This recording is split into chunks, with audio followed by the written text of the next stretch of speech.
righty. The intro's so great, you got to watch it the time and a half. Excuse me. I think we're, welcome. It's Thursday night. The NAGP GT Series is on. And we're at Canada today. Hey, Jack. Bonjour, Jake. Bienvenue à la circuit of Montreal et Quebec, Canada. So, up to La Belle Province for the Montreal circuit tonight with our GT racing. Yeah. So these guys are on their first time lap as we speak. Hefner out first, as usual. Yeah, I'm looking for some crazy times here tonight in qualifying. Szabo and Maris putting down some crazy times. So look for Szabo to hit the 131s, which is pretty much insanity. Yep, pretty much. Hefner, lots of curve there. Wow. Yeah, curbs might be come into play in traffic here tonight. 34, 33. 33. Start us yeah, off. and I'm sorry. I think 33s are going to be the number. Oh, okay. You promised us 31, Jack. I did. I was a little overzealous there, Jake. Yeah, 33s. 33.764 the time to beat from Peter Szabo, as we predicted. Of course, Kirkbride and Zach Hefner, two of our front runners, have some significant weight this time around. So does Brad Marys and Al Merriman after last week's victory run. Yeah, absolutely. Kirkbride's going to be carrying 40. Maris is carrying 20. Al Merriman's carrying 30. Kevin Lekmansky's going to be carrying 40, and Hugh Hefner is going to have 30. Salem on a quick lap, looking fast through Sector 1. Absolutely. And a lot of switchback chicanes in this course tonight, so it should be an interesting first couple of laps.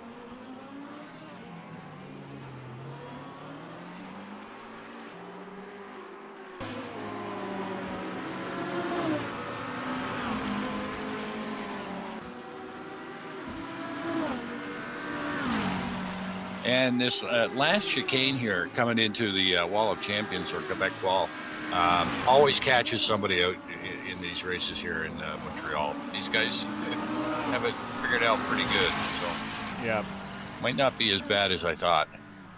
We'll see. Wow. And Salem puts that McLaren out on a provisional pole right now.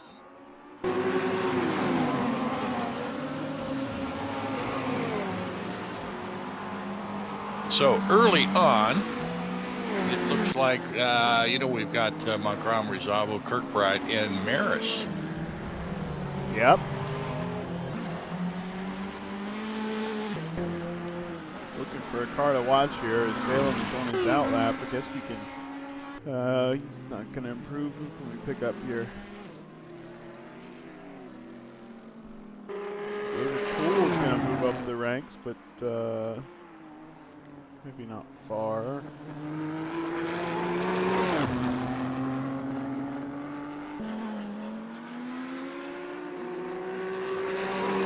Yeah, a little shout out to the 05 Motorsport team. They've got quite a fan base that's coming to watch us every Thursday night. So big shout out to Mr. Warner and Mr. Poole in 05 Motorsports. Yeah. So we got 46 laps tonight.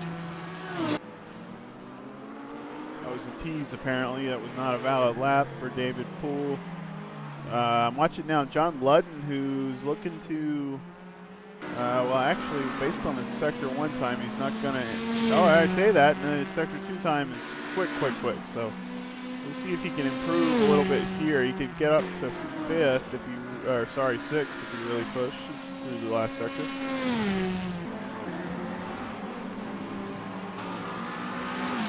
Yeah, cuts are going to be interesting. They've really come close to the wall there after that last chicane.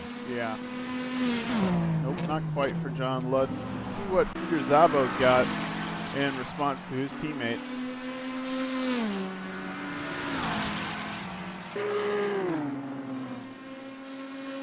Yeah, that RPM is sure putting on quite a showing early in the qualifying here. Right. Whoa, big slide coming off that last chicane. I bet that cost him some time. Sure did.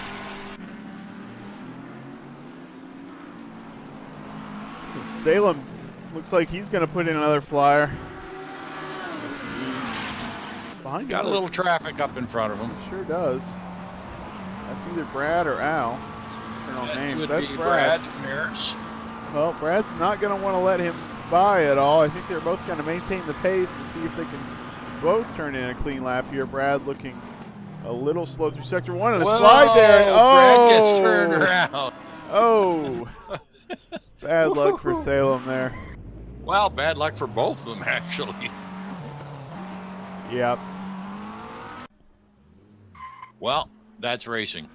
Brad says, I'm not going back to pits. I don't know why not.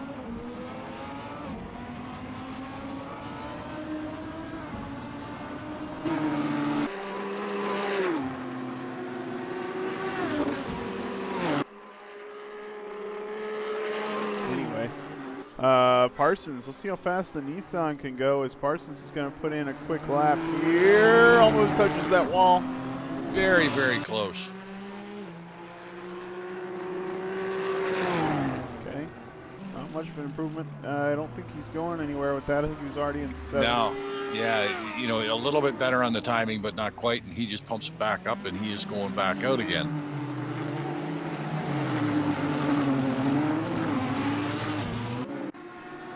So, Mr. Montgomery is leading the pack right now, but, you know, I did see, you know, Peter Szabo put down a 133, and I believe it was a 111 in practice. Wow. And it looks like he's just backing off a bit, giving himself some space from behind Salem's car out on track right now.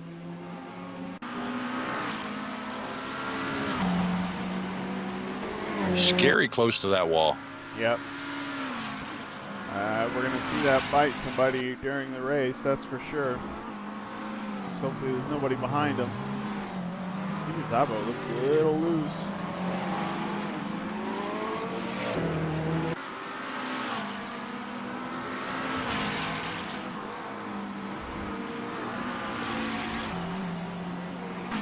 A bit more grass than he intended to get there, I think.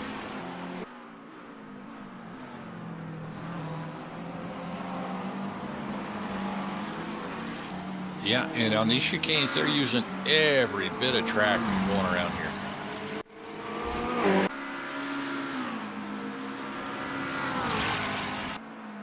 And I believe 6 cuts is going to be the penalty limit here tonight. So Montgomery on a real hot one, and Szabo as well.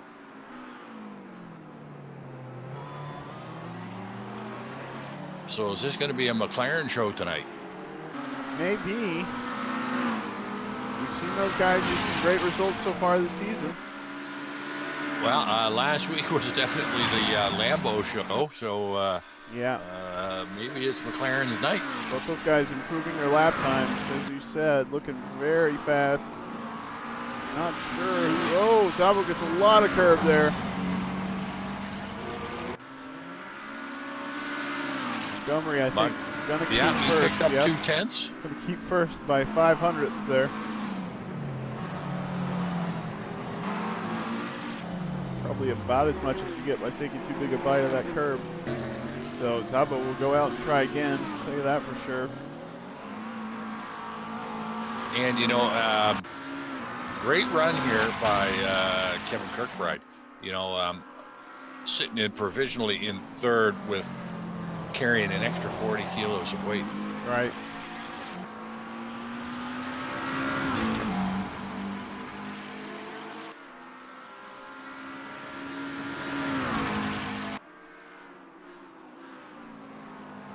But I still think Szabo's got some speed left in the bank there. Looking at the early pre-race practice times. Tell you what, I can't agree with you there based on just watching Szabo drive it around. He definitely does not look like a car leaving time on track. But as I say that, Sam Montgomery beats him by 4/10 in Sector 2. So, or sorry, beats himself, I guess, by 4/10 in Sector 2. So there's definitely more time in there, isn't there? Yeah, three. I don't know where they find these times, to be perfectly honest with you. Yeah. Let's see if we can get 33.1 or 33.2 here. 33.2. Wow, you nailed it right on there. Yeah, I figured he was super fast time. Kudos to Salem Montgomery for putting down that blistering lap there, which is got provisional pole right now.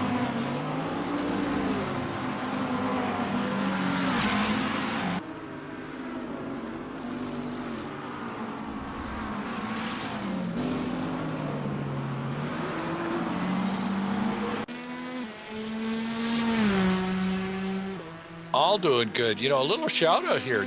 Dan Thorpe from Mercedes-Benz has got himself sitting in provisionally in P6, which is a great position for Dan. Great showing in that Merc. Yep.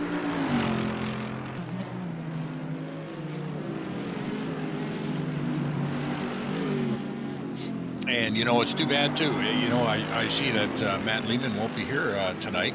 Yeah. Put that post up. And that's too bad because he had a great showing last week. Yeah, he was really looking extremely quick at Monza. Yeah, I was really impressed by him last week. So both him, you know, Werner, Lehman, and Poole, I thought they ran great races last week. So too bad that Matt couldn't make it tonight. But teammate Dan Thorpe has picked up the torch and did a great job out there so far.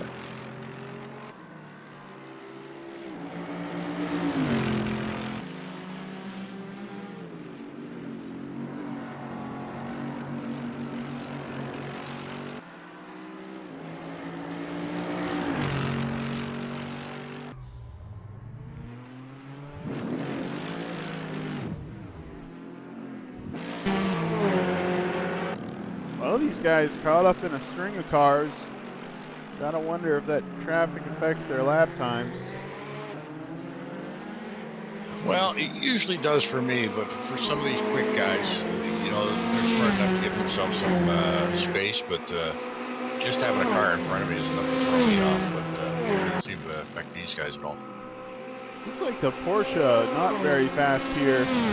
John Ludden only able to get it up to 8th right now. Not really going to improve this lap, it looks like. And likewise, Kevin Lekmansky, he's got some weight because he hasn't been with us for a few races, but he's substitute for Ian Jolicoeur, and he's just not looking fast in the Porsche here today. No, it doesn't look like it's going to be a Porsche show tonight. You know, the McLarens and the Lambos are definitely out in front there, you know, with top 5 spots. Right.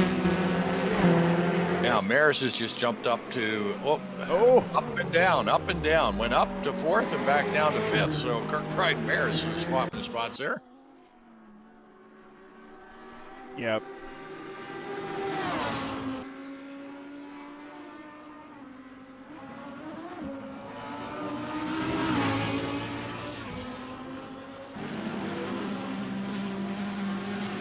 So, 8 minutes left. We got Montgomery, Szabo, Hefner, Kirkbride, Maris, Werner, Thorpe, Parsons, Ludden, and Al Merriman in top 10. Rickard, McKinday in the Ferrari, Olsen, Poole. Chris Moses sitting down in 16th in the Nissan. He's got to get a hot one in too. Cuppet in 17th, Heyman in 18th, Lekmansky in 19th. Calderon in 21st. And Carlos De La Torre in 20th. Checking out purple helmets. These guys also seem to be struggling to get a quick lap in. We don't usually see them qualify outside of the top 10, but right now, 11th and 12th, as Jesse Olsen just improved his time by a little bit, a couple tenths.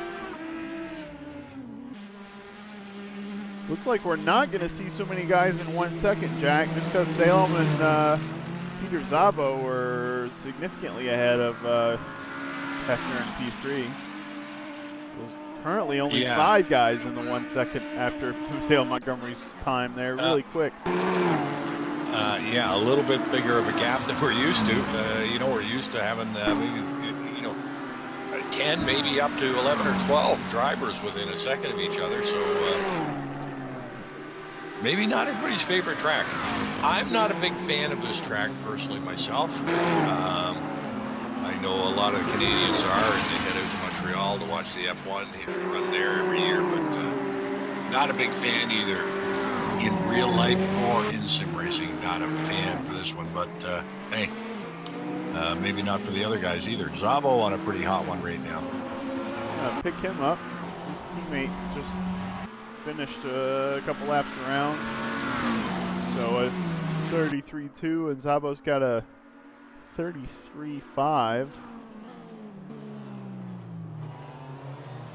33.6, sorry.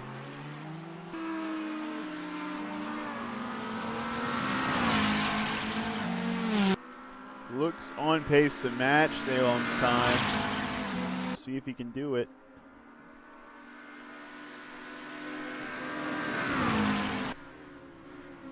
Yep, top speed about 163 down the street there. Man, big bounce. That's too much curb, surely. That you can't do that on the curbs. Well, clearly you can. Yes, you can. 33.193, and that was the bigger cut of the curbs than I've seen today, so yeah. Yes, but you know what? I was watching straight from the back end of that car. That was not a cut. He still had tires on the curb. Right, no, I didn't mean that, but yeah, that was just an awful lot of that bump there that he was going over. A huge jump going over there. The car just almost launched itself, so literally hanging on for dear life there. Yeah.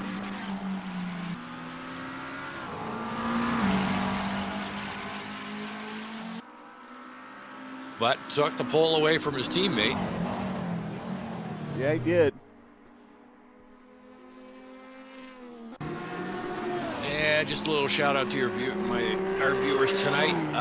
Sorry, I'm having troubles with my second system here. I cannot seem to keep the stream going, and I can't see the chat room tonight. So, real sorry about that. All right, I've got the chat open, so I'll give it a check every now and then and try not to miss anybody. Looks like Salem in the pits, not headed out yet to challenge that time of Peter Szabo. Hefner's on an outlap. Looks like Dan Thorpe may improve his time here. And pulls it off. And he decides not to. He'll pick up Al Merriman. Maybe he can improve. Sector 2 is kind of tells us the story, but Sector 1 time, not great. Sector 2 ends right up here on this line.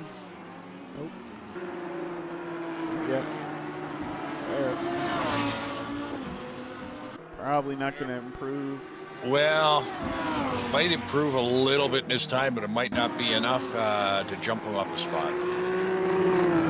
David Poole, though, yeah, also may or may not improve here. May or may not jump up. We'll see.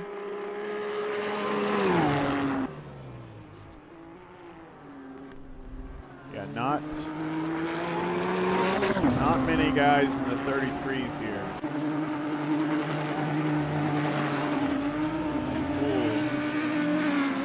Didn't have it there. These guys are all lining up now and get ready to go out for, I think, their final out lap and their final timed lap. Yeah, this might just do it. Yeah. Picking up Michael McKinday. He's in 14th, about to start a time lap.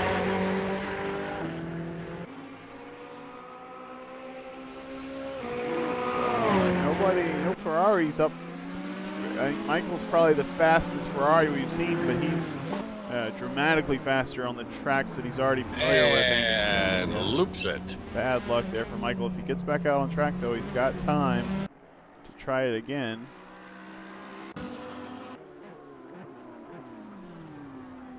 Yeah, well, he's a pretty cagey little driver we've got here in M&M, and you know, even starting 14th is not going to be the end of the world for Michael. No, We've it watched won't him be. move up steady through the pack into the races.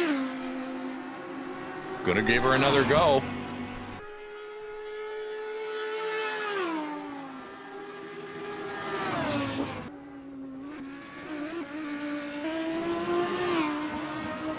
Oh!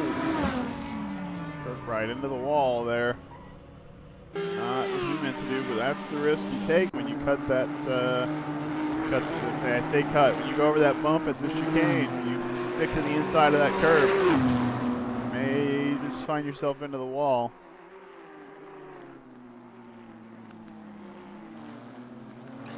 So Hefner out giving her a last shot. Dan Thorpe trying to get out of the pits.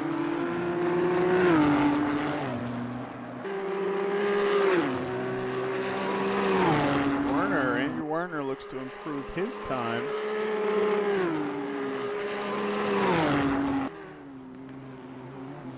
And now or never. Yeah, but he didn't fly over that chicane like some of these other guys have been. And I suspect that'll cost him relative to Salem's time. It sure does, and he doesn't improve. Yeah, some of these Daredevils are just eating all of that last chicane. Yeah, absolutely. And you know, I'm not so sure. I'm not convinced that's going to be you know, the best way around this track for 46 laps. Right. But what do I know? That's why I'm up here in the booth and not down there on the track. So penalties last week. Bjorn Heyman turns Cuppet around, gets a 10-kilogram penalty, and Poole makes an overtake attempt on Jesse Olsen. He picks up 5, so Poole's carrying 5, and Heyman is carrying 10.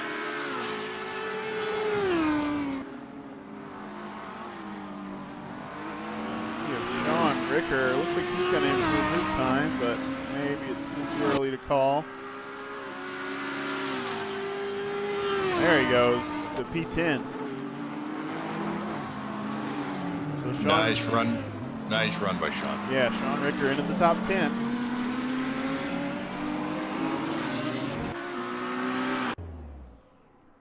Peter Szabo giving up on it. He's done. Thinks that's good enough, and he might be right. You know, somebody that I haven't even mentioned is Chris Moses has pulled himself up into P6. Hey, I didn't even notice that. Yep. Oh, well, Parson just took that spot from him, and now that pushed Chris down into P7. But Chris looks like he's on a pretty good lap here. Yeah, GTR is looking better than Porsches today. Sam Montgomery Jr. on a flyer. He's going to have to really work in sectors 2 and 3 to match and maybe just barely beat his teammate, as you know he's going for that pole position, that extra point.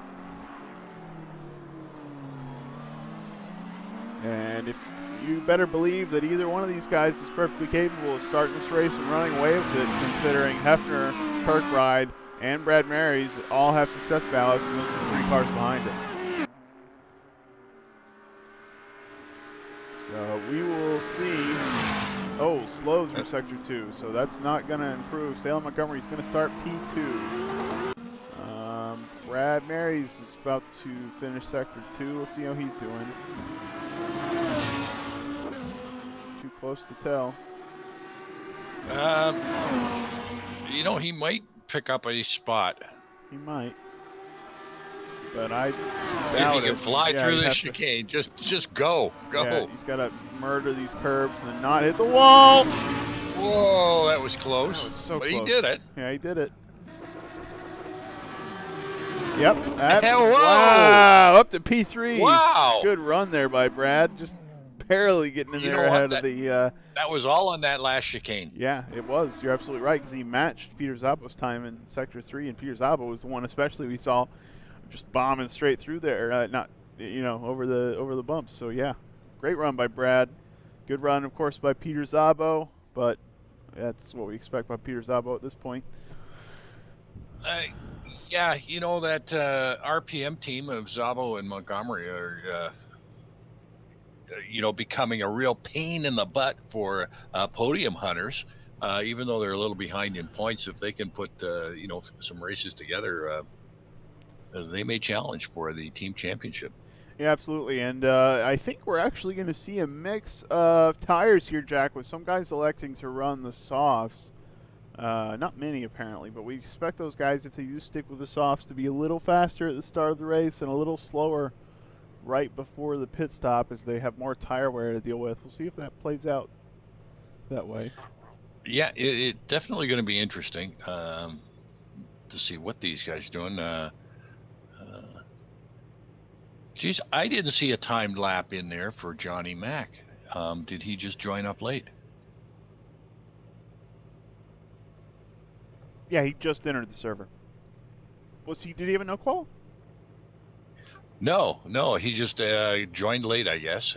Came in late. So welcome to John McIntyre. Oh, that's right. You said he was Pacific time.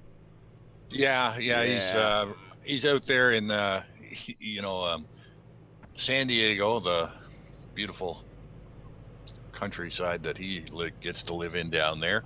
Orange groves and warm weather, not like some of us here in the frozen north.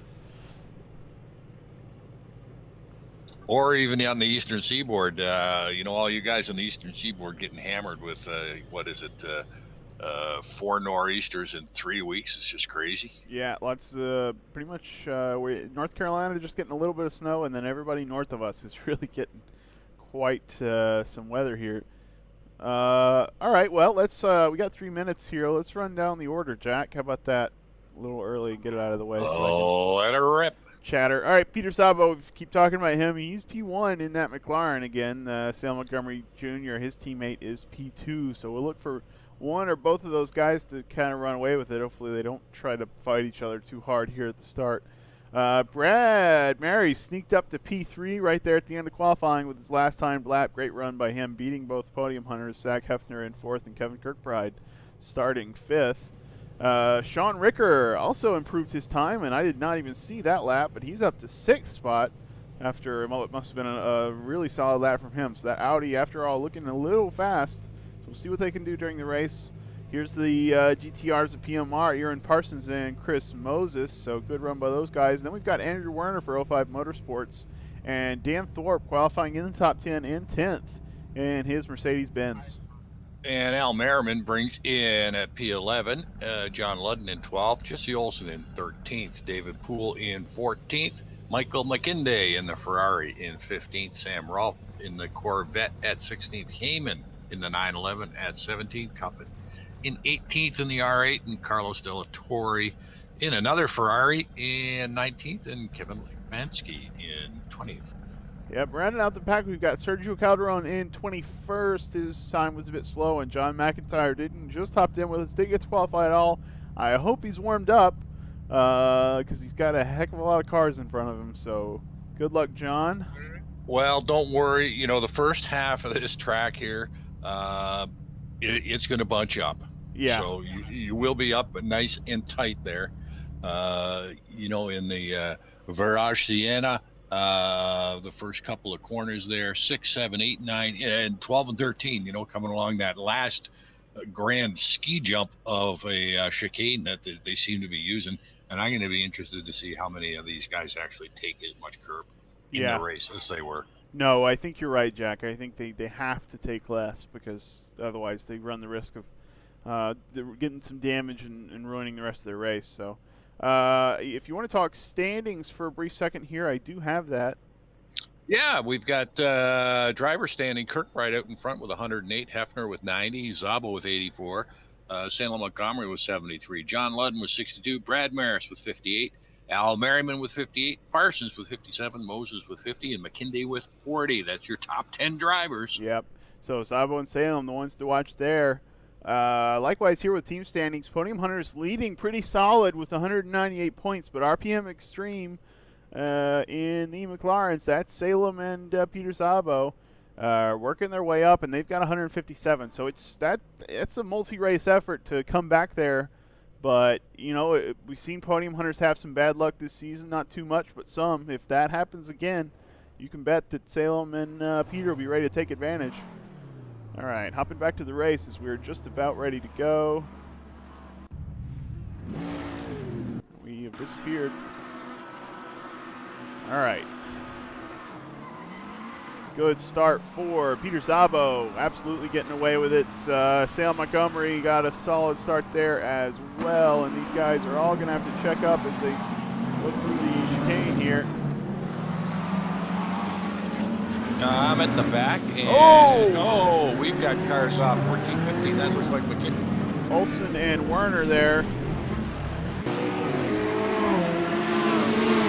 That leaves Andrew Werner dead last. Just checking out Andrew's car. Doesn't look too bad, so just a little bit of a spin around there. Looks like Szabo, Salem Montgomery Jr., Brad Marys, Hefner, and Kevin Kirkbride got away cleanly. Likewise for Chris Moses and Aaron Parsons. Dan Thorpe's moved up to 8th spot from 10th. I don't know where Ricker is. He's in 14th, so Ricker running into some kind of problem there. Yeah, and we just had Kevin Lekmansky take his Porsche through one of the chicanes. He's dropped back to 20th, and Werner's going to grab a couple of spots here and work his way back up to 19th, or 20th right now. So a little bit of action on that first lap. Yeah. All right. I'm interested to see how Szabo comes through this. A little milder. I mean, seen it. Yeah, no surprise there. He's now full of fuel. Oh, Michael McKinday hitting the wall of champions there. Up beside Cuppet. Oh, you might have some bad damage there. Well, he took that spot from Cuppet. Yeah. Car doesn't look too bad. I think his suspension's damaged, Jack, on that front right, but I'm not sure. That wheel not quite straight. Maybe I'm wrong though. Okay, so who's battling then? Everybody. Yeah, we've got long chains of cars here. David Poole looks like he's trying to find a way around John Ludden. We've got Merriman, Sam Rolfe, and looks like Sean Ricker in tight going through the chicane there. Good exit by Ricker on Sam Rolfe. Sam Rolfe up to 12th, so he took advantage of something there. Yeah, you know, a little bump there between those guys.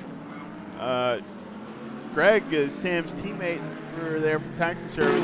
Really has talked about how the Corvette doesn't have the straight line speed, so we'll see if that's what it looks like here from Michael McKinday's perspective. I don't think he has wheel damage. I think I was just catching him at the wrong time, so I think he's okay after that hit. He's still cutting, not cutting, but oh, and there's Sam Rolfe goes into the wall of champions. So yeah, that chicane already catches people out, Jack, on lap 2 and 3. Well, I knew it'd be getting some paint added to that wall at some point during the race. I just thought they not so soon. Yeah, you think? Yeah, they got to take it easy. But of course, everybody now has to go straight from qualifying and immediately try and be used to that full fuel load. So maybe some adjustments still need to be made. Yeah, you know, a little change. You know, we used to see in the past here at NAGP, you know, the guys would go out and lay down what they thought was, you know, their best time. And they'd go out and do a lap, put the full fuel in and go out and do a lap. You know, or maybe even a couple of laps. Just to, you know, get back to that race setting, you know, as opposed to a qualifying setting. But I don't see that happening much anymore. So, FYI, Szabo, Montgomery, Maris, Hefner, Kirkbride, Moses up to 6th, Parsons 7th, Thorpe in 8th, Poole in 9th, and London 10th.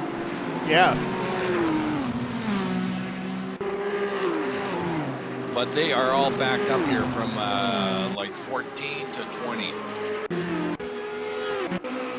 Picking up that group now, yeah. Thanks to the early lap incidents, we've got Jesse Olson and Andrew Werner who qualified up ahead, but they're back here into these guys, so they'll be looking to work their way forward. As John Ludden goes side by side here with David Poole. David Poole. Ludden on the inside. Well, you know, he even though we said this wasn't a Porsche track, he's up to P9, so he's doing all right. Sam Rolfe out. Yeah.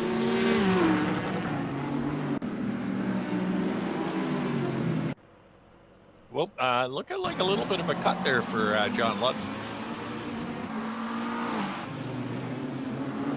Again, as I mentioned, they got 6 cuts and then they're going to drop a lap. So. Oh! You caught that on the camera, didn't you? Sure did. So giving a little bumper tap, just giving him the chrome horn there. Yep, a little mistake by John there. Fortunately, that contact was straight to the rear and didn't cause him too much grief, but. No, I think it just pushed him ahead a little bit. Probably startled him, though. Probably started Poole as well. Parsons and Moses are nose to tail. Got to wonder if team orders will come into play there, as Parsons did look a little faster in qualifying. Don't think these guys will race each other. No, if anything, they'll draft each other and let whoever's got the pace go by. I mean, a couple of KG veterans there in Chris Moses and Aaron, the Thunder from down under, Parsons.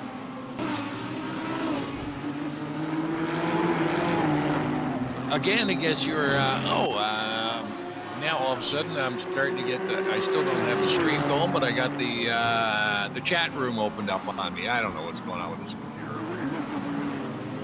That works. Yeah, welcome everybody. Go Peter. Yes, Peter Szabo is out in front with teammate Salem Montgomery. And Brad Maris is giving Salem, keeping him honest. So we got a McLaren and a Lambo show up there. Looks like Brad Maris is up on the bumper of Salem Montgomery Jr. Gotta wonder if Salem made some kind of mistake there, although he doesn't seem much farther behind Peter Szabo. I think maybe Brad's just got some pace. Yeah, it looks like Brad really moving into the 35-1s. 35-0. Well, you know, not just that, my quick observation was, it looked like Salem's still grabbing a lot of curb in the chicanes. And I don't see Peter Szabo doing that. You know, I watched him smooth out his line through the chicanes a little bit. And maybe with the full fuel, this is costing Salem just, a couple of tenths. It does seem like a risky maneuver in there. Brad does it too, so clearly these guys feeling like that's going to be the fastest way through the corner and feeling like they can do it consistently, so more power to them. But yeah, I'm with you, Jack. I'd be taking a pretty conservative line around that particular chicane.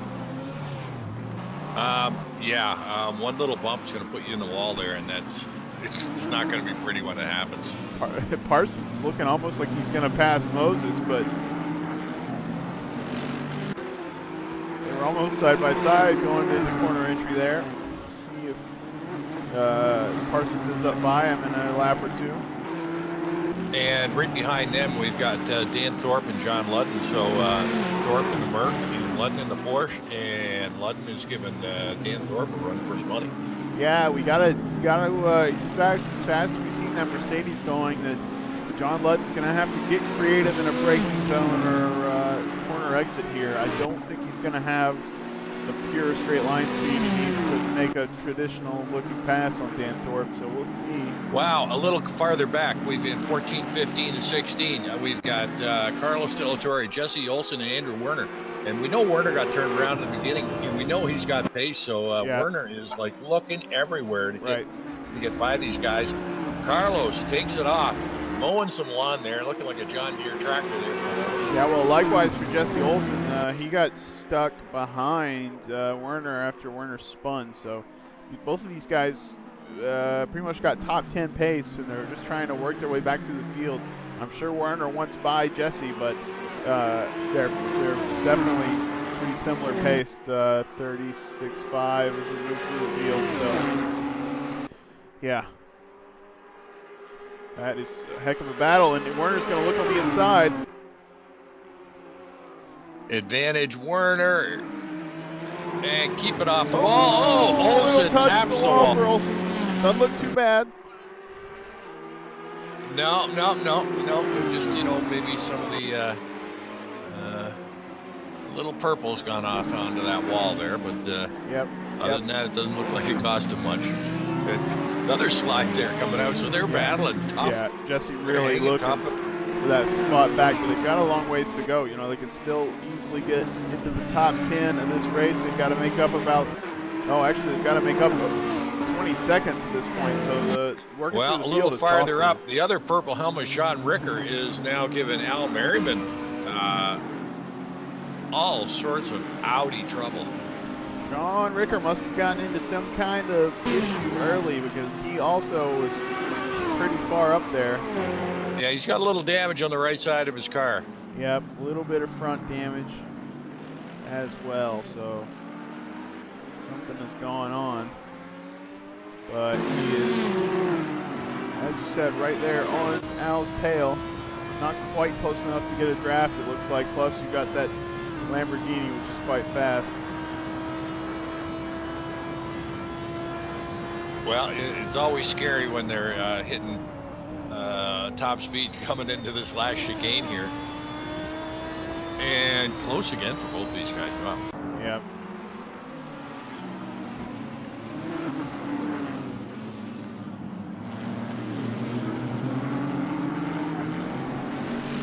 Now, so Zabo out in front by 2.8 seconds right now. Just wanted to FYI that.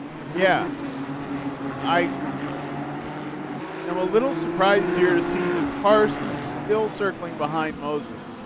Moses at this point is losing time to Kevin Kirkbride. And Parsons looks a little faster, but still the same spot for those guys. Anyway. Back on the battle for 8th here is they're, I guess, currently Ludden really dealing with David Poole behind him. Yeah, you've got Thorpe having a great drive tonight. John Ludden pounded him. And David Poole in the catbird position, just sitting back waiting for something to happen. And it does look like these guys are actually look like they might be catching up to the Moses Parsons. I think they are, Jack. That's why I'm wondering why Parsons hasn't gone by Moses. He seems to be holding him up a little bit. But maybe they're both running their pace at this point. Well, we did see, Parsons had better qualifying times than Moses, so I'm not sure what's going on there. Although maybe I'm wrong. Moses did get up into the qualifying top 10. I think he was 6th when he was qualifying, and he's sitting in 6th right now. Yeah. We'll see, though. You're right, Dan Thorpe seems to be catching up there, so we'll see as this group of 3 catches those two, what they decide to do. Yeah, which is usually odd, when these guys are fighting like, Dan and John are, it usually costs you time.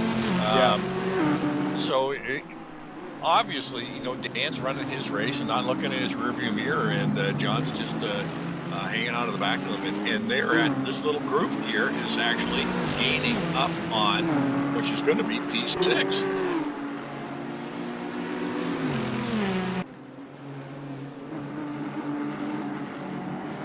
And yeah, they're in tight here, and it looks like Ludden is going to put a move on Dan Thorpe, or looking tight in behind.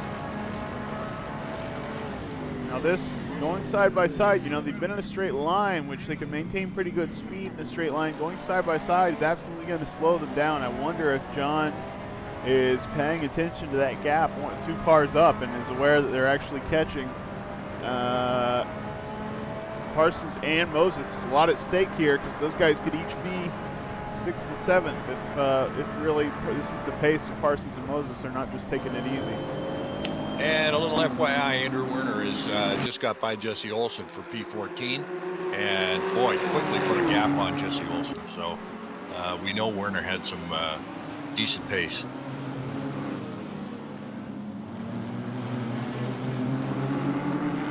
but that Porsche is of John Ludden's is all over the back of Dan Thorpe. He has to, even though he sees Parsons and Moses up front, he has got to be aware that John Ludden is now just sniffing his exhaust pipes. Sure, he's thinking, leave me alone. Yeah, John Ludden really close in some of these braking zones.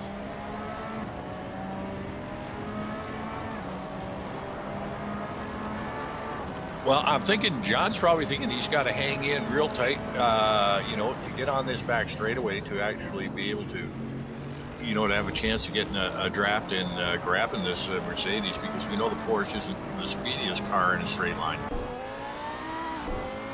Meanwhile, further up, it appears, check the lap times to be sure. Looks Now, like Poole trying to make a move on the outside. We got a crazy three-way battle going on here now. And we know that Nissan's got some grunt, and Poole swinging out. So going to try the outside. That's going to be a challenge, and he's got, you know. He's got him. I thought for a second that Dan Thorpe was almost in the way. Whoa, oh, so close to that ball. Goodness. And look at Poole is going to have a run on Dan Thorpe. Try the inside here. Tight, tight, tight. Dan gives him some room. Ludden says, me too, me too, me too. No. Oh, and who comes?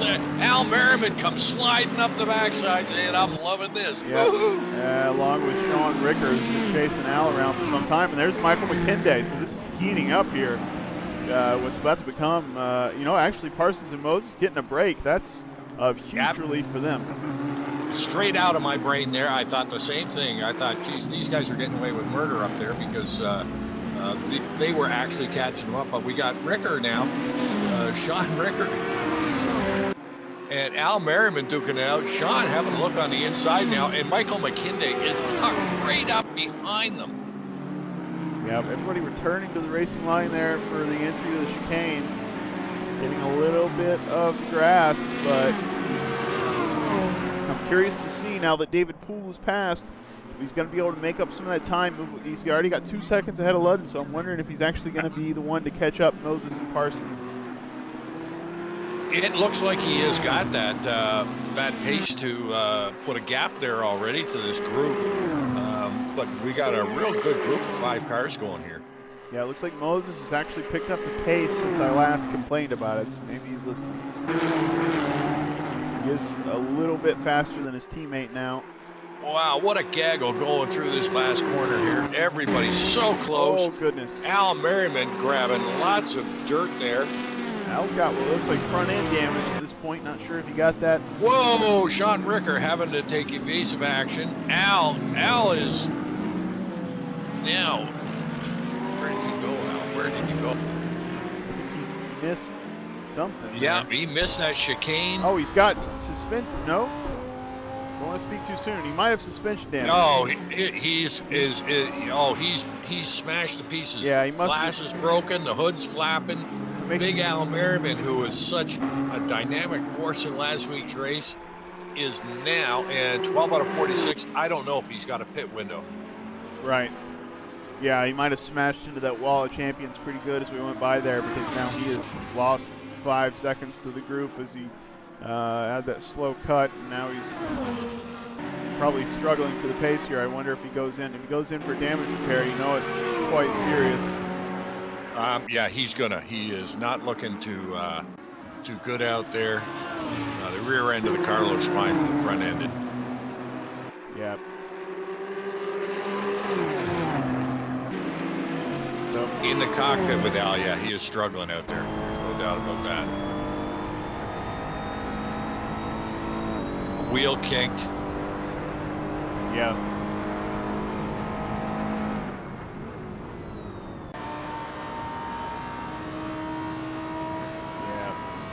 Straight into the pits, Al Merriman. All right, so it takes him out of that battle, unfortunately, but we're still going on right now between Michael McKinday, Sean Ricker, Dan Thorpe at this point for P10. Yeah, Ludden has got a bit of a gap now. Yeah, Ludden attempting to keep up with Poole here, and whoa, big slide by Dan Thorpe. It looks like Sean Ricker is going to try and capitalize on that, but wow, what a save! Yeah, by Dan Thorpe on that one. It doesn't look like at this point. I wasn't even paying attention to tires. That's right, David Poole is on the softs, and everybody around him for the most part on those medium tires. So Parsons and Moses maybe at this point burning off some fuel, getting a little faster, and able to match the pace, it looks like, of David Poole for the most part. So I don't think we're going to see Poole catching up to them anytime soon. They could be pretty safe unless they make some kind of mistake. Yeah, that Thorpe Ricker McKinday battle is a great show they're putting on right now.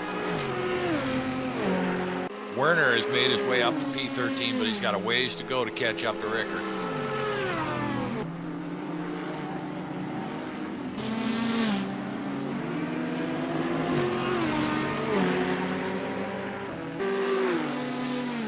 So Szabo out in front, Montgomery not far behind him, and they put a little bit of a gap, just an FYI, to P3 of Brad Mares. Yeah, as usual, not talking much about our leaders because, as we predicted, they're kind of running away with it. RPM needs a good result here, a few good results to catch up their points deficit, and this is exactly what they need to do.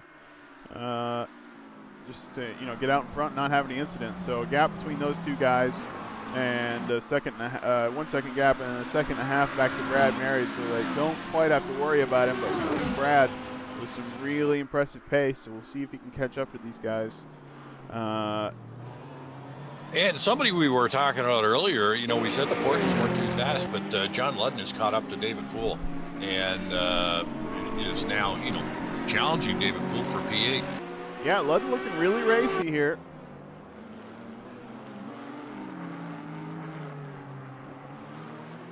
But like I said, not quite the straight line speed in that Porsche, so I don't think he's going to be able to capitalize on the draft here. Right. Keep an eye on his speed, but I don't think he's up to the snuff here. Right, I think you're right. Yeah, he's about 3 miles an hour slower than other cars I see coming down the straightaway. But he did. That was much quicker than, that was significant. But he does handle those chicanes really well. Yeah, he made that look easy. All right, so up front, Peter Szabo leading ahead of his teammate Salem Montgomery Jr. Good run by those guys so far. That gap to Brad Marys has opened up a little bit. Got to wonder if Brad made a mistake. Not far behind him is Zach Hefner and Kevin Kirkbride. Podium hunters still in some good points positions here, but not compared to RPM Extreme. Then we got Chris Moses and Aaron Parsons for the most part. Obviously, these top teams running around with their teammate. David Poole is absolutely about to get bumped here, I think, on the straight. Get bump drafted. All sorts of pressure by John Ludden. Not going to be able to take the inside there is John Ludden, but he was thinking about it. Well, I do, from the gap that he's closed up onto David Poole, Ludden definitely has pace on David right now. Yeah, but now we're into Sector 3 where we've got one long straight and one little chicane. And you see that Nissan just barely pulling away. It just creeps away on the straightaway. The Nissan just with big grunt down the straight. Ludden get back all that distance and more as he goes straight over those bumps, making it look easy, and he's right on the tail of David Poole again. Looking for the inside even. Not quite. No, and John's been with us quite a while, Not the dive bomby kind of guy, so if he didn't have the speed, David should be really comfortable with John Ludden racing for that position. Sorry, I stopped to order those two guys. I got distracted, so that's David Poole in 8th, and John Ludden right on his tail in 9th, and actually I can't leave him, sorry. because this is Ludden's section of track here.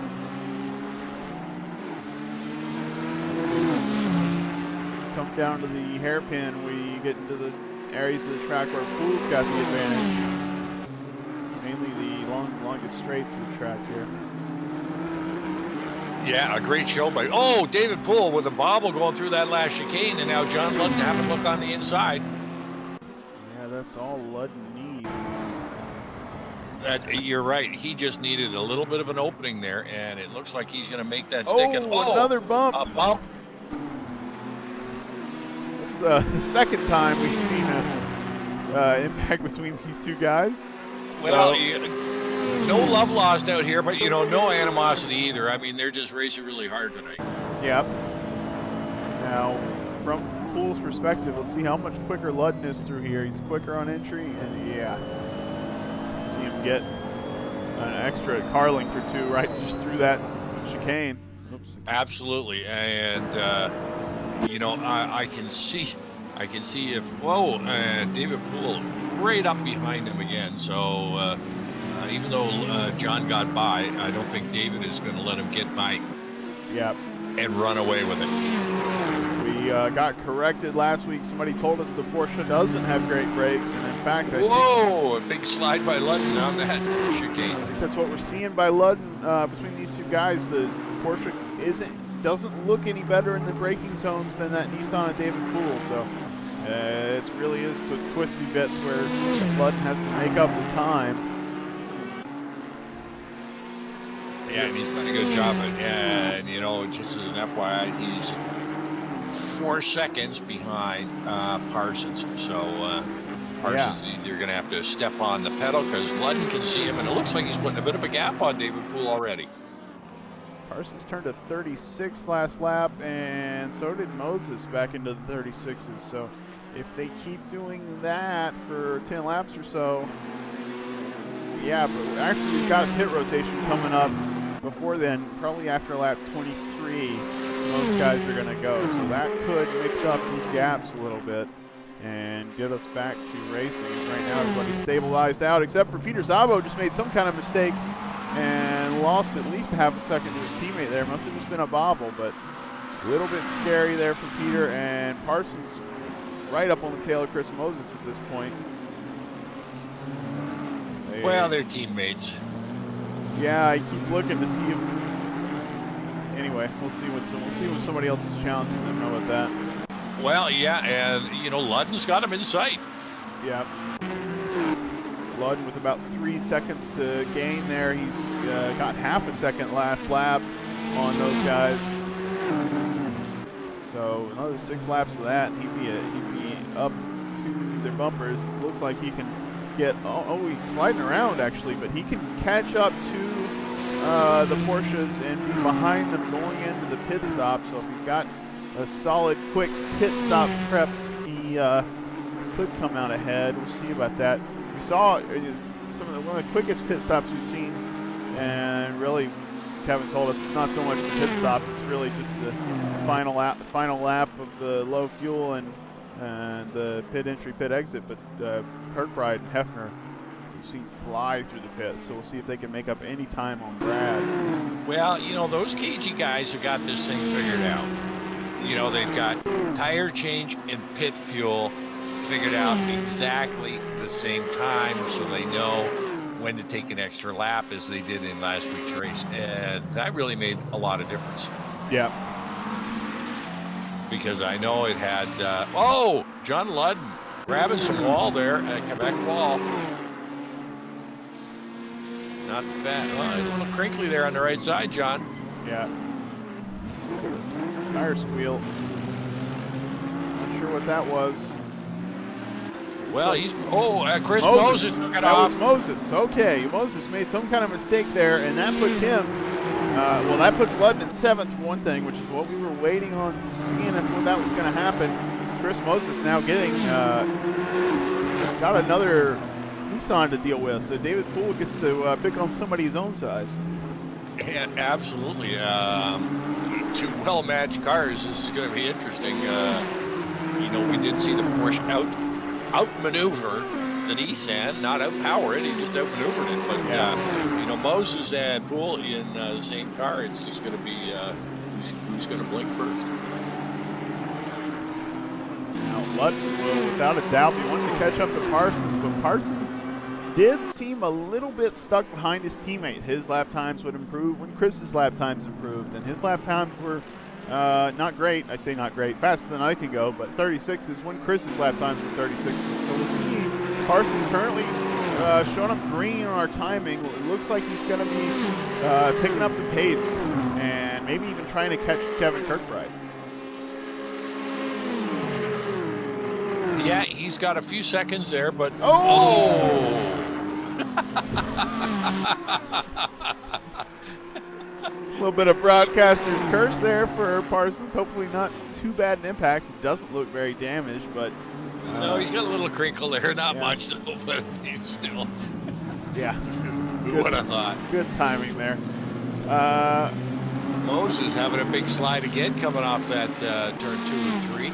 And Poole is now going to try and keep the pressure on Chris Moses. Yeah, you know, Moses always running kind of a loose setup, and we see sometimes it makes him lose time out of the corner exit. So we'll see what Poole can do. Chris really looks like the back end wants to come out there, which is just kind of his style as far as I can tell. Yeah, he likes to race his cars like he's a dirt track racer, and loves doing it and is fast doing it. So yeah, we'll see how it works out. But I'm telling you that last chicane there going on the Quebec wall is no time to have the back step out from you. Oh, and Moses and slide.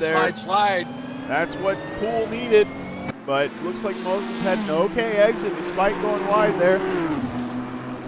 I don't know how Chris kept the power on there with that rear end sliding out like that.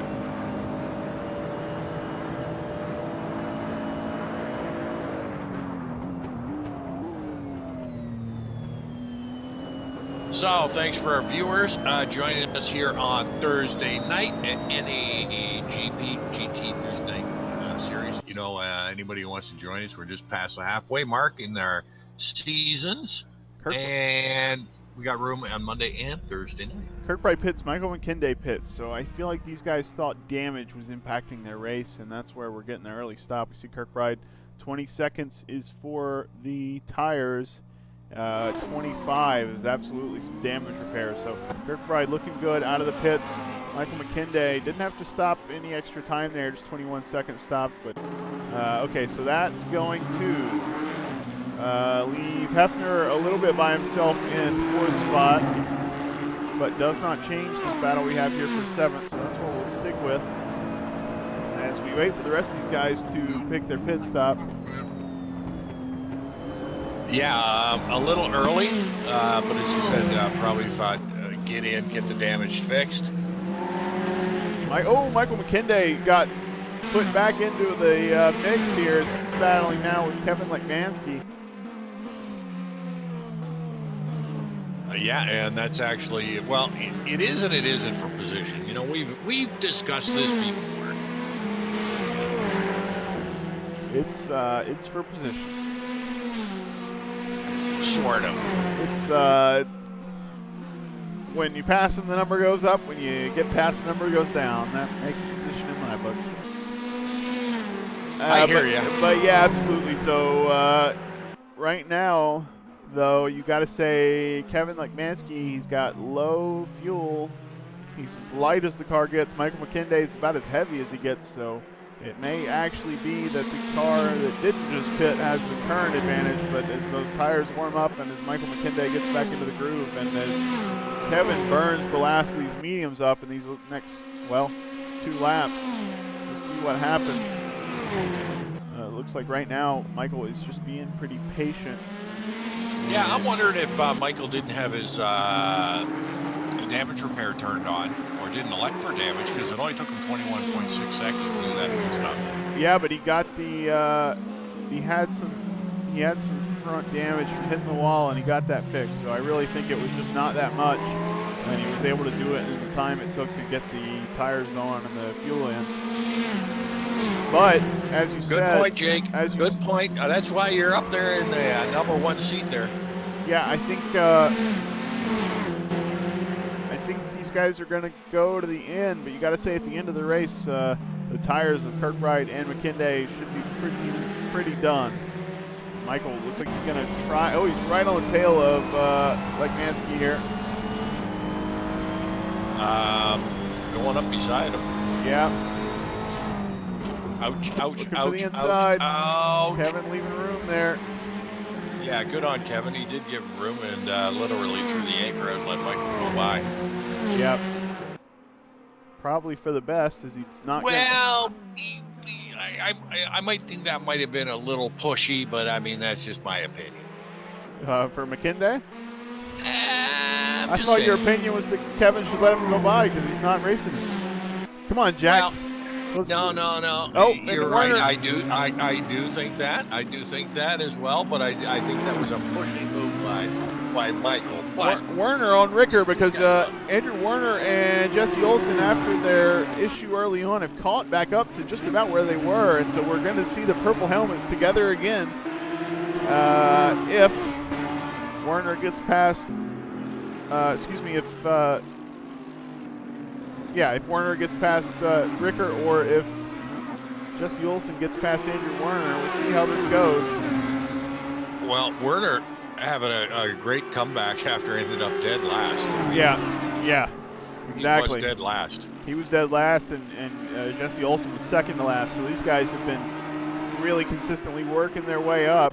Peter Szabo into the pits. Dale Montgomery Jr. pits. Brad Mary's pits. Zach Hefner does not pit. Going to be first. Parsons. Let's see. Pits. Ludden pits. Moses pits. Whoa, and that was Moses just drove through a car. It was good that that car was over the line. Yeah.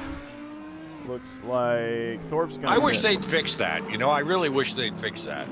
You want a collision in the pits? Yeah, I do. I honestly do. I think that there should be a pit lane restriction on speeding in the pits, and there should be collision in the pits as well. I mean, make it real. Yeah, fair enough. Okay, so Peter Szabo and Dale Montgomery Jr. coming out of the pits neck and neck. I wonder if these guys, Salem flashing his lights. The heck does that mean, Salem? It's your teammate. He's flashing his lights? I thought I saw him, but I think it was maybe a glitch or something, maybe not. Yeah. Well, a little bit of a ballsy move if you're flashing your headlights at the driver in front of you. I'm down here right now. I don't care if you're teammates or not. Oh, these guys do it all the time. You've never seen that? I think it's hilarious. Well, so do I. I mean, if you were flashing lights on me, I'd be lucky. I'd probably give you the brake light. Give you a brake check and tell you there's a light for you. Chris Moses coming out of the pits. He's in 8th behind Kevin Kirkbride. So that early pit really not looking good for Kirkbride. He lost several positions that way. So, yeah, bad luck. And Hefner pits. So he does that extra lap like we've seen. And I bet he's going to take a stop. He's going to be stopped right at 20 seconds. So that should be enough. Actually, I don't know. No, he's going to be behind Szabo. Here he is at 20 seconds, 21 seconds. Yeah, 22 seconds. Okay, so really that seems to be about 21, 22 seconds. Seems to be about as quick as you can get that pit stop. David Poole on Kevin Lekmansky. Kevin, I don't think is pitted yet.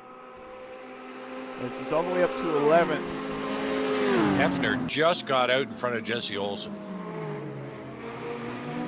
And Olsen's now up into P5.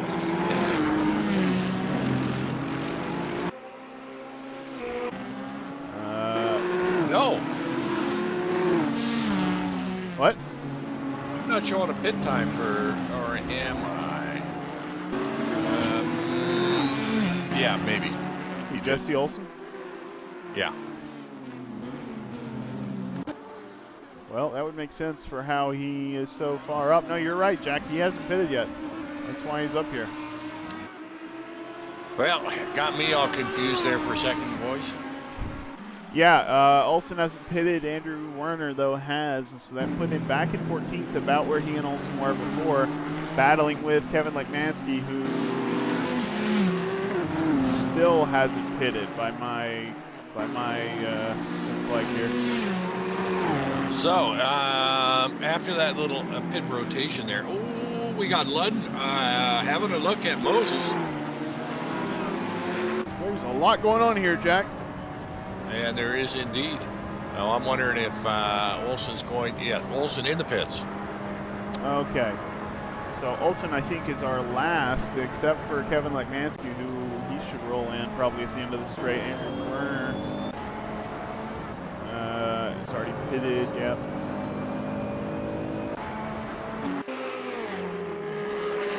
So we got Kevin Kirkbride came out in front in between Parsons and Moses.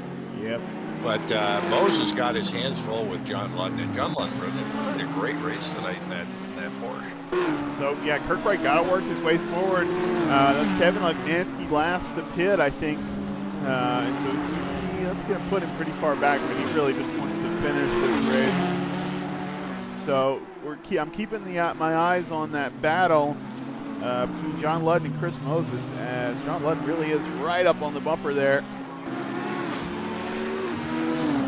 Yeah, I know Chris doesn't drive in his mirrors either, but he's definitely got to be aware that Ludden has got some serious pace going here tonight.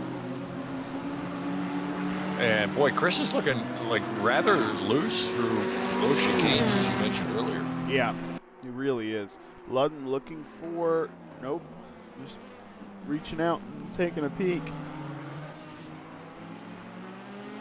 Well, Ludden has got pace on him. Yeah, he really does. You know, we saw this when Ludden was with David Poole, and they were working on catching Parsons and Moses both. And actually, Parsons ahead of Kirkbride is doing a little better without Moses in front of him. Well, and here goes Ludden having a look on the outside, as Moses had a real big slide down through that last chicane there, but decides to tuck in behind him. Yep, can't make that work. Trying to out-corner him, coming along side by side.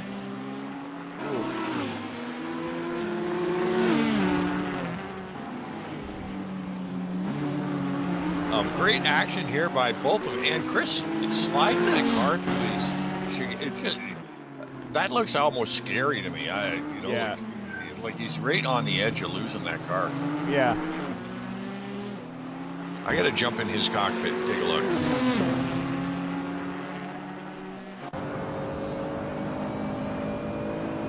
Oh yeah, Chris's mirror is full. His mirrors are full of Porsche.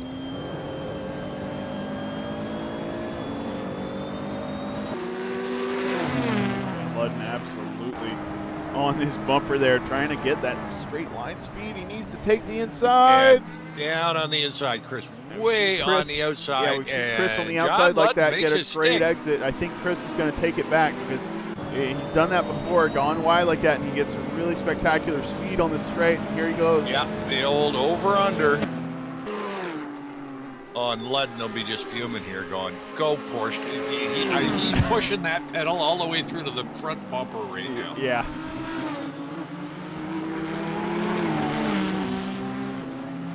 Yeah, you know, that could be so aggravating. I can hear John now going, what do I have to do to get by this guy?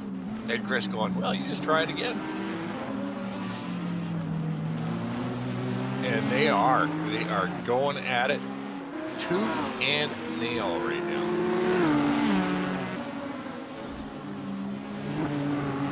Yeah, really solid battle between these two guys.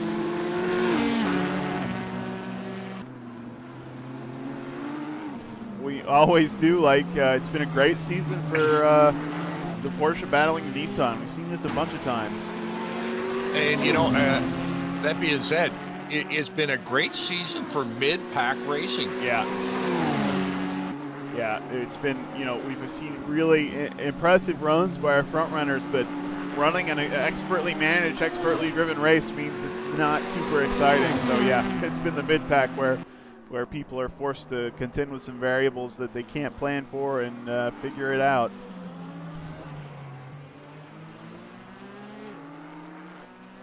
Man, Ludd just right up on Chris's tail there. Not for long as they get to their top speed here. Well, a couple other battles going on. You got Poole and McKinday going at it. And we've got Andrew Warner, Jesse Olsen, and Dan Thorpe in a great battle. And that's a battle for P11.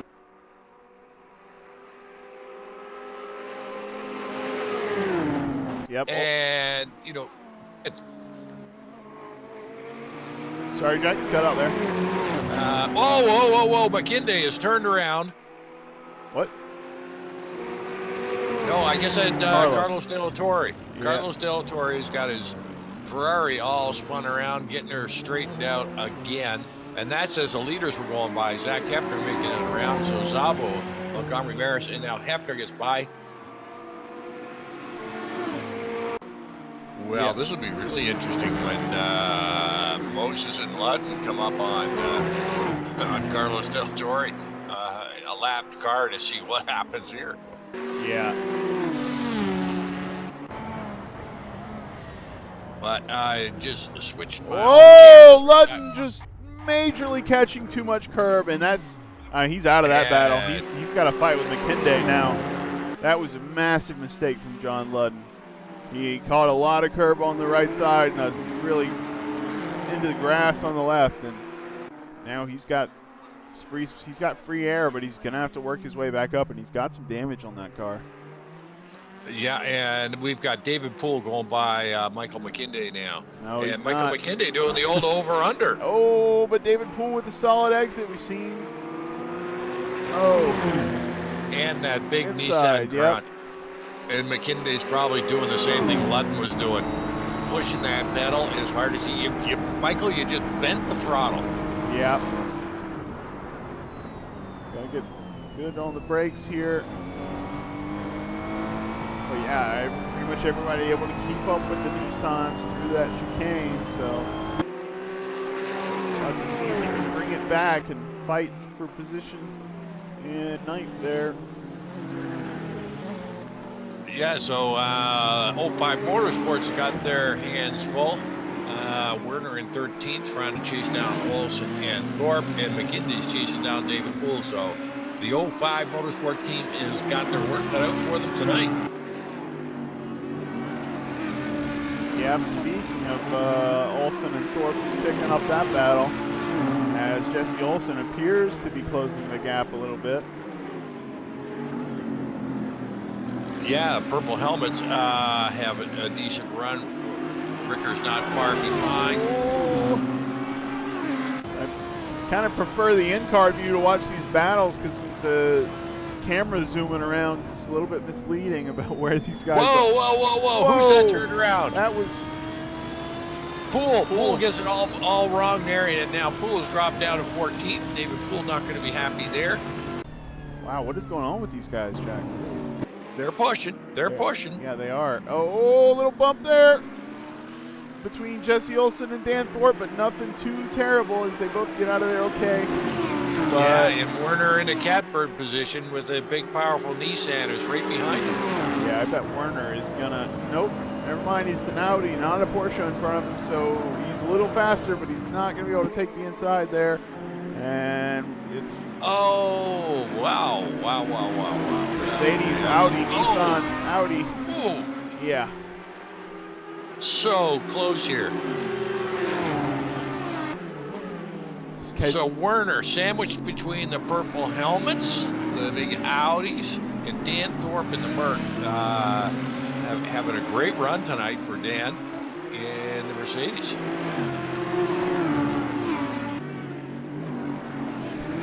And just as an FYI, keep you guys up to date. Zabo and Montgomery out front, running 1-2, sort of running away with the show tonight.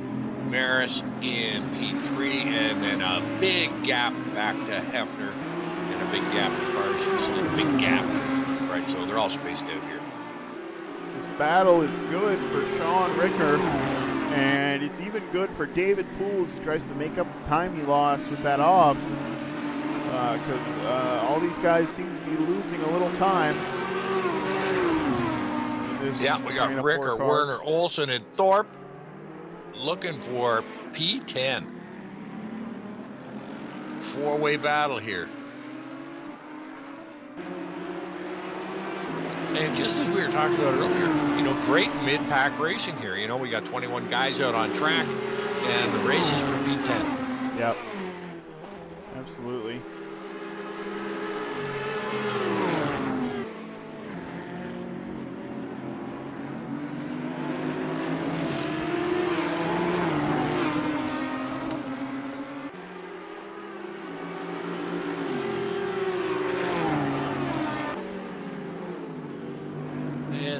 Looks like they're just settling down a little bit. I mean, it was getting nutsy cuckoo there with that bumper-to-bumper action. Yeah, the pit stops really mixed up these guys. Got us back into some battles. We saw Kirkbride in particular. Michael McKinday kind of got shuffled around as they decided to pit early. A couple of guys pitting late. So, but yeah, we seem to be a little bit back to the train of cars here and the pace. Everybody in order of their pace, although can't say that about this battle for 10th. I'm not sure it's clear who is fastest right here. No, and I don't know. I don't know how Al Merriman got shuffled back to 14th. I don't know either, Jack. He was looking. Well, actually, wasn't. Oh yeah, he wrecked. Oh, that's right too. Yeah. He did. He smashed his car. Sorry, Al. Yeah, that's Forgot all about you after you toasted your car. We sort of forgot about you. Now he hasn't pitted again. That was lap 12. So we'll see if he can actually go to the end after that early pit stop. But yeah, definitely. I mean, that took him even longer than the regular pit stop, I think. Not what he wanted. Yeah, no, he's a minute 5 off pace, so he's got his work cut out for him. It's going to be definitely got his hands full there. Yeah, absolutely. And now got David Poole in the Nissan. Who spun and got put back, lost some positions. Looked like it was self-inflicted though on the spin. And now Al Merriman and David Poole are battling for P14. Did David Poole spin again? Well, he dropped himself from like P8 or 9. Yeah, he sure did. He 14, spun on lap 30 and then he spun on lap 31. So yeah, that he was about 4 seconds behind Sean Ricker and ahead of Al Merriman. Now he's behind Al Merriman, so we'll keep an eye on this battle. Because David Poole certainly has some pace, but even pace on Al Merriman, but having some handling issues. Hopefully not from that tire choice. It'd be a little bit early to be having problems, but they may be a little bit hot, especially right after a mistake. Oh, and he bumps Al. Oh, and he's not. I think David's pulling the plug. Yeah. Are you pulling the plug, David? David, pull the plug. Just not how he wants to race, I guess. Oh. Maybe not feeling 100% as David Poole. So best of luck, David. We'll see you next week. Well, that might have been the way he said, sorry, Al. Yeah.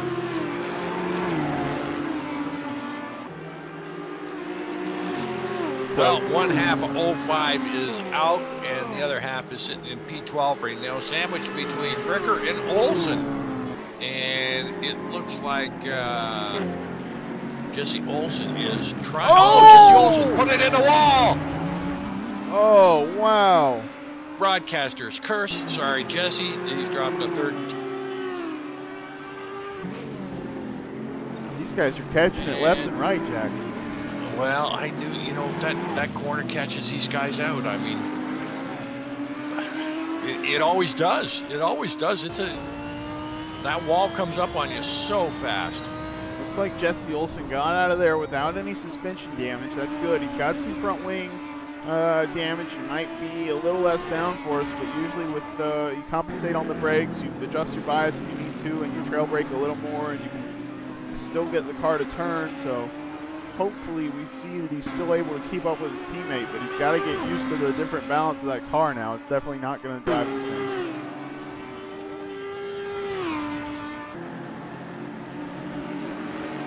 Well, now, so Olsen in the purple helmets gets down to 13th. Ricker is still chasing down Andrew Werner. And now Werner, Carlos De La Torre takes his Ferrari way wide to let these guys go through.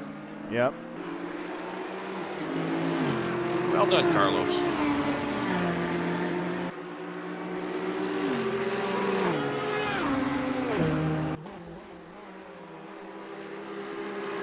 And you know, that gaggle of cars there is now just spaced themselves out a bit. Yeah. You know, it's almost as if they said, well, okay, that's the last thing I need to do right now. Right. With 9 laps left, do I really need to drop down another 3 or 4 spots by punching it into the wall? Right. But I mean, it's one wall. They could really push around the rest of the track. But yeah, you're absolutely right. They do seem to be stabilizing a little bit here. Yeah, it might take them a couple of laps to get smoking again, if you know what I mean.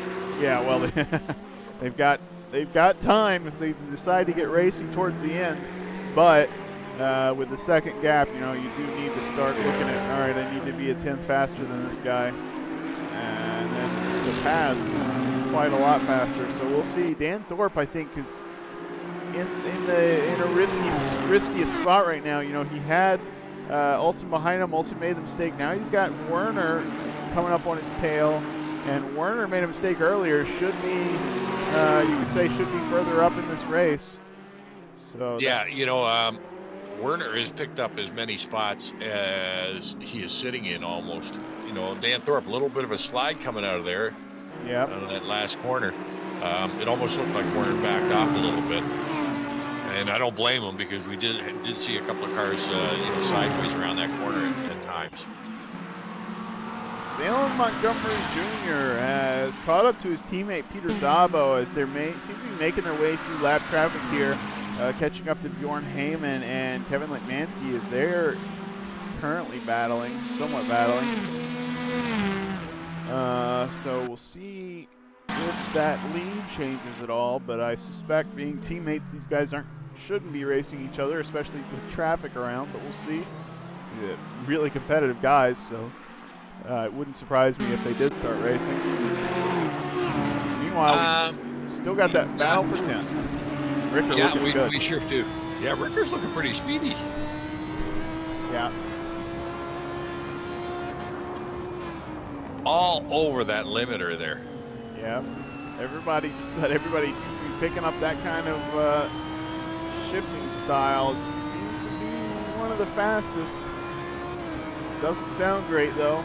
Not gonna lie.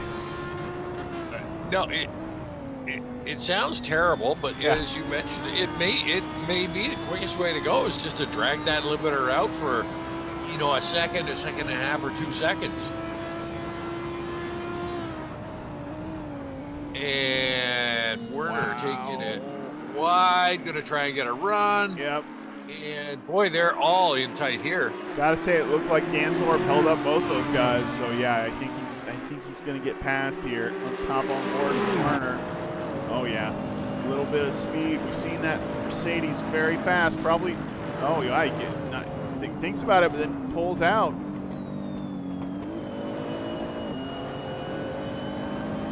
Yeah, Andrew giving him a little head fake there. Yeah, that was interesting. Andrew even looks maybe just that lap, but Thorpe looking a little quicker through the chicane, and Andrew looking on the inside, not quite enough.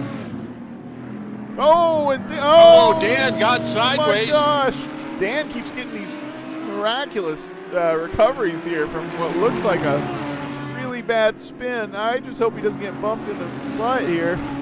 Well, you know, Dan Thorpe is starting to look a little like Chris Moses out there. Yeah, he is. And still, you know, I'm hanging back here riding on top of Sean Ricker's car, and that's all I hear is his limiter going off like crazy. So, Sean, just saying, give her, boys, give her.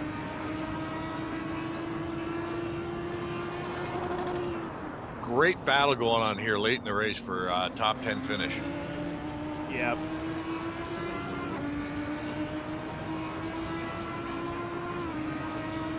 And still, you know, a great finish by, or a great race so far by Sean Ricker. Werner on the inside. Ooh, another close one. Woo-hoo. Yeah, watching from the top of Sean Ricker's car here, as you wisely suggested earlier, we got a pretty good view of those guys actually going a lot quicker than Sean. Werner is, swinging out. Yep. He's going to do it this time. He's going to do it. Sure is. Carrying a little more speed through the first section there, but Dan Thorpe looking incredibly quick. We've seen those Nissans going a little slow through that chicane, and Dan Thorpe's going to have the inside here. Sean Ricker with the front row seat to this. He's really close to these guys, and in fact, he's too wide. Werner hangs on. Oh, Jesus. Sean Ricker was like about an inch away from Dan Thorpe's bumper there. So close. And I can hear Dan Thorpe saying now, how did you manage to do that to me? How did you squeeze that Nissan through that? The needle, you know, the threaded the needle there. It was incredible. Good driving on all three of these guys' part. Yeah, Sean Ricker, you know, it's slowing those guys down though, and Jesse Olsen is coming up behind his teammate, getting back that time. So if Purple Helmets can get actually just one space here, they are back up to even with where they were before in terms of team points. So, and here Sean Ricker's going for it on the inside of Dan Thorpe. Looking good. Well, Thorpe's going to try the old over-under. Yep, Thorpe with a good exit. Oh, so close. There's only about 2 feet between those two. Well, there was about 2 inches right there. Yeah, but Dan Thorpe on the outside, not sure that's going to work for him, because without a doubt, we're going to see Ricker. Yep. Oh, here comes Olsen. Oh, right up the tailpipe of Dan Thorpe. Wow. Oh, my God. Where did Jesse Olsen just came? Yeah, while these guys were battling. Booming into that braking zone. And ended up putting the pass on Dan Thorpe. He's got to make it stick here, and he does. Great run by Purple Helmets there. They're looking pretty good at this point, but Dan Thorpe, without a doubt, will be looking for 1 or 2 of those spots back. Oh, absolutely. You know, Dan's probably just, you know, absolutely stomping on the pedal right now, saying, I have just lost 3 spots in 1 lap. Yeah, absolutely right. Dan, that's the kind of thing that happens to me. I tell you, man, we're running a great race, but holy jumping. And still, unbelievable driving by Dan Thorpe. You know, not to create any mayhem there, because that could have gone all wrong at any time there with any one of those 4 cars. Yep, and Dan, you know, if he can stay up close. You don't want to see him overcook this corner because he will spin. We've seen him looking a little loose in that car, but he's got such good straight line speed here on the back straight. Well, those Audis are no slouches either, though. I'll tell you what, Salem is up on the bumper of his teammate. Yeah, you know, and with 3 seconds back to Brad Maris, that's got to be a pain in the butt for Szabo. Yeah. It would be for me anyway. It might not be for Peter Szabo. You know, they might just say, "Hey, just follow me around, and you know, we're good to go." But I know that would play on me. Now, I was wondering if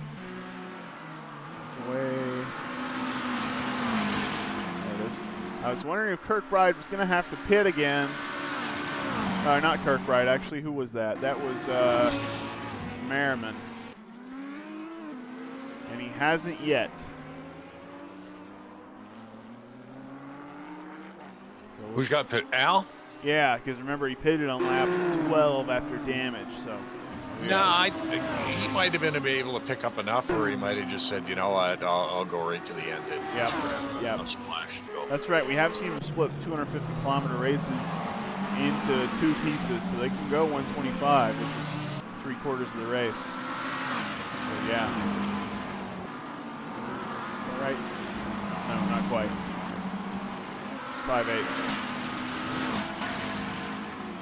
So, why don't you give him a quick rundown as things are settling down here? Yeah, we're just now looking at Peter Szabo as his teammate Sam Montgomery Jr. has caught up to him, but Peter Szabo is still in first place. Near perfect race for these guys. Sam Montgomery Jr. P2. Brad Marys is actually catching up to these guys at this point, but it may be too little too late as we're on lap 41 of 46 here, but he's P3, has been the whole race. Zach Hefner also running a pretty good race. Took an extra lap after the pit stop, led a lap, and now he's back into P4 as his teammate had to pit early. Parsons, without Moses ahead of him, got up to P5 ahead of Kirkbride, who's in 6th now at this point. Chris Moses, who just mentioned, he's in 7th. John Ludden's in 8th position. Michael McKinday is in 9th. Andrew Werner is in 10th, and he's not alone. Sean Ricker still pretty close behind in 11th, and Jesse Olson behind his teammate. As usual, we always see these guys together on track no matter where they start or what happens to them. Dan Thorpe is in 13th. Al Merriman is in the 14th spot. Kevin Lekmansky's a lap down. He's in 15th, so a couple points there for him if he can keep up that spot. And Bjorn Heyman finally is in the last points-paying position. Then we've got Jonathan Cup in 17th. John McIntyre is he's pitting again. And Sergio Calderon is struggling in 30th. Carlos De La Torre is out for sure, and actually John McIntyre out too. So Sergio Calderon in 18th is our last car for now. Yeah, Johnny Mac pulled the plug. Sorry to see you go, John. It's so late in the race. And I don't want to speak too soon, Jack, because you've seen, lots of last-second pushes from these guys, but we got gaps all the way through the field. I think this is going to be remarkably close to our finishing order. I wouldn't doubt it. The pace is pretty well set now this late in the race, and I can't see anybody making up these gaps. The gaps are pretty big. Maybe Werner and Ricker are going to fight it out still.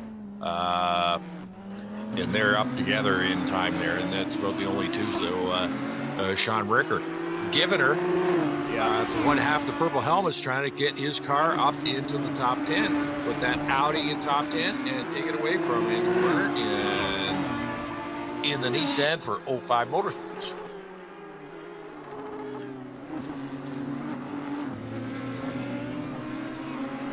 Yeah, we see purple helmets just about every race and featured in one of these mid-race battles. Sam Montgomery Jr. again, right up on the bumper of his teammate. You gotta wonder, maybe he doesn't feel like Peter's going fast enough, but it's the end of the race.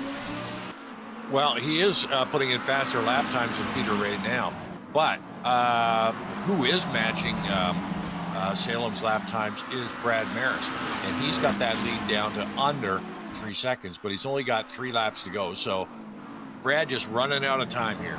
Yeah, I don't think Brad's got the time. He's not going to beat these guys by a second lap, and I think Peter knows that. Maybe being a little more conservative this stint. And I don't know if we'll see.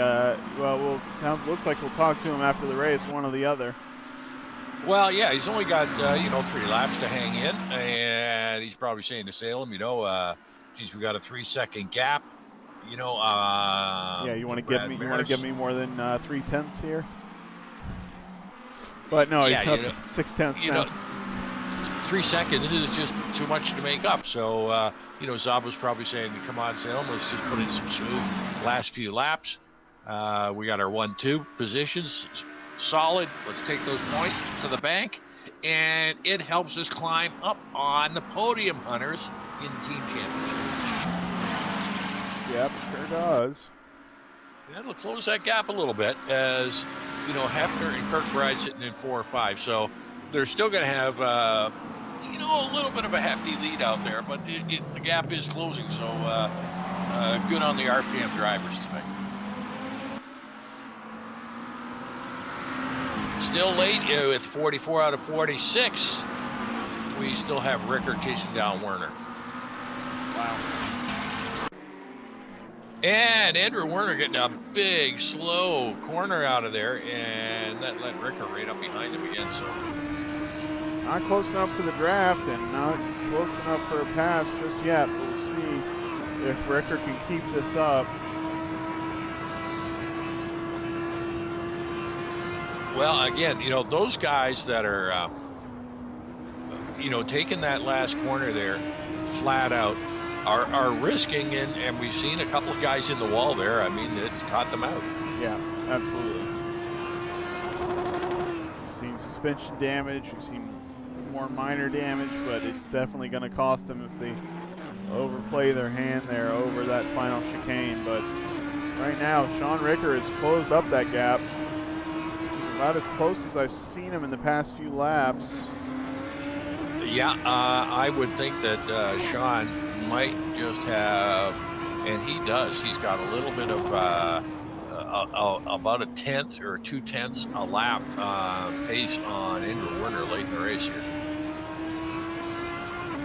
May not be enough to pass Werner though, with only 2 laps to go for these guys.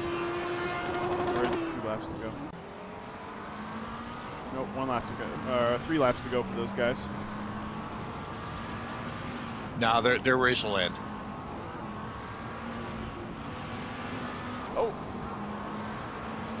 That was Al Merriman letting the leader by, Peter Zavo. Yeah, and Al's pulling the car off to the side, let his teammate through, and literally took it off in a John Deere moment. Not to slow down Brad Maris, but it's going to take a catastrophe here, for Montgomery and Zavo to give up that 1-2 positions.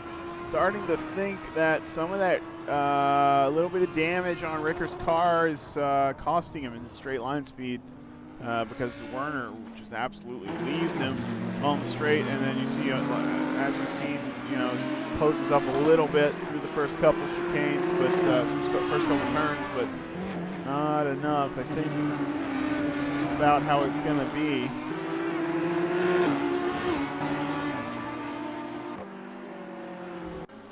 Looks like Cuppet's battling Bjorn Heyman for 16th. That last point up for grabs.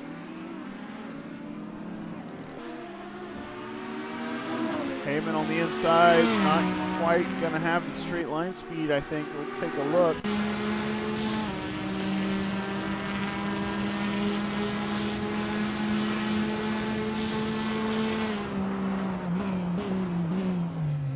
Yeah, fighting right to the end here. Yeah. A little bump there from Bjorn Heyman. He's done that before. You can tell. Yeah. And the Quebec wall gets him again.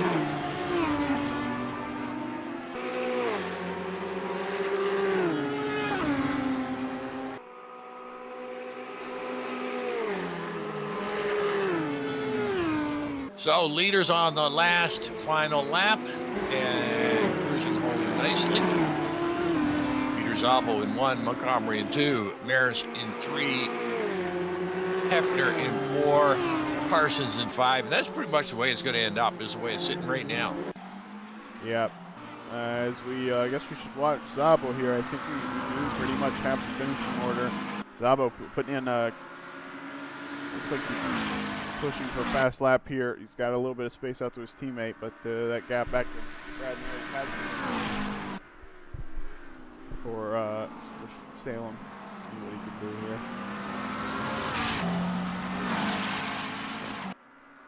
No, and whenever you're ready, I've got Peter Zavo all queued up, ready to go anytime we're ready. Let's run through the points real quick. Salem, Peter Zabo finishing first. Salem Montgomery Jr. finished that second. That's Brad Mary's taking it home in third. Really uneventful race by all those guys. Zach Hefner had a little bit more to contend with, but not really. He's been pretty much here the whole race, and he's in fourth. He was in fifth behind his teammate for a while, maybe. Parsons finishes fifth. Good result for PMR there. Kevin Kirkbride will finish sixth. Going to lose some of that ballast for next race. Chris Moses is going to finish the seventh spot. John Ludden then will finish eighth as he comes around the final chicane. Michael McKinday is on the back straight. He'll finish ninth. Andrew Werner in 10th. Actually, those guys pretty close to each other, but I don't think it's going to make a difference unless somebody wanted to try something desperate. Nope.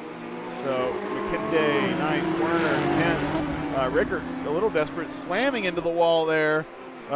His car is broken. Yeah. Sean Ricker just destroyed his car on the last turn there, but he takes it home 12th. And Jesse Olson, Werner 11th, Jesse Olson 12th, Dan Thorpe 13th, and that's the final car on the lead lap. So let's talk to Peter. Peter, are you there? Hey, what's up? A great race by you and your teammate tonight. You held everybody off and laid down some good, solid laps. Yeah, a little inconsistent, but thank you. Well, inconsistent or not, consistent enough to take 1 and 2. I know. How was the broadcast? I seen Jake leaving the qualifying. You didn't, but Wait, no, it went fine. Okay. We got everybody on and got most of the action. Unfortunately, Peter, when you run away with a race like this, you don't get a lot of loving on the broadcast. Well, I was saying it was on me the whole time. You should have given us some loving. That's not on you.